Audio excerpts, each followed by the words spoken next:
स्वागत है सर। यही है इंडियन कुत्ता जिसने हमारे सिपाहियों को मारकर धोएका को पाना बना दिया था।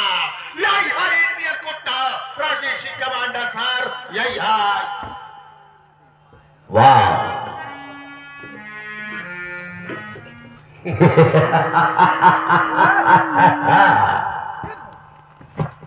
काफी तारीफ सुना था हमने।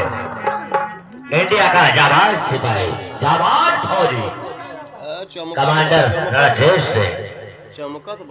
Well done commander Rajesh Singh. क्या देखता है ये हमारा मुल्क चीन है, चीन। तुम इंडियन कमांडर हो, हम से एक कमांडर से और मुलाकात कराएंगे जो कि बराबर की टक्कर है। ये है चीन के चेचो सिंह कमांडर, यही है।